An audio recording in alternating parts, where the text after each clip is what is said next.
Бұл жасқа келгенше жақсы өткіздік пе, жаман өткіздік пе, әйтеуір бір талай өмірімізді өткіздік.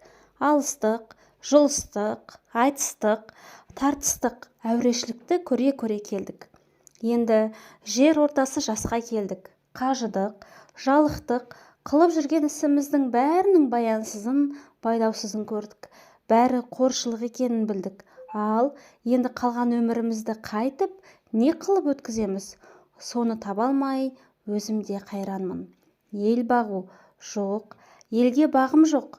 Бағусыз дертке ұшырайын деген кісі бақпаса, не албыртқан, көңілі басылмаған жастар бағамын демесе, бізді Құдай сақтасын. Мал бағу жоқ, баға алмаймын. Балалар өздеріне керегінше өздері бағар.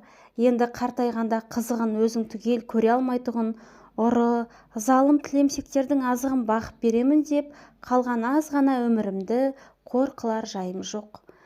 Ғылым бағу жоқ, ғылым бағарға да ғылым сөзін сөйлесер адам жоқ. Білгеніңді кімге үйретерсің, білмегеніңді кімнен сұрарсың? Елсіз, күнсізде кездемені жайып салып, қолына кезін алып отырғанның не пайдасы бар? Мұңдасып, шер тарқатысар кісі болмаған соң, ғылым өзі бір тез қартайтатұғын күйік. Софылық қылып дін бағу жоқ, ол да болмайды. Оған да тыныштық керек. Не көңілде, не көрген күніңде бір тыныштық жоқ. Осы елде, осы жерде не қылған софылық? Балаларды бағу жоқ, баға алмаймын. Бағар едім, қалайша бағудың мәнісін де білмеймін. Не болсын деп бағам? Қай елге қосайын, қай қарекетке қосайын? Балаларымның өзіне ілгері өмірінің, білімінің пайдасын тыныштықпен көрерлік орын тапқаным жоқ. Қайда бар, не қыл дерімді біле алмай отырмын. Не бол деп бағам, оны да ермек қыла алмадым. Ақыры ойладым, осы ойыма келген нәрселерді қағазға жаза берейін. Ақ қағаз бен қара сияны ермек қылайын.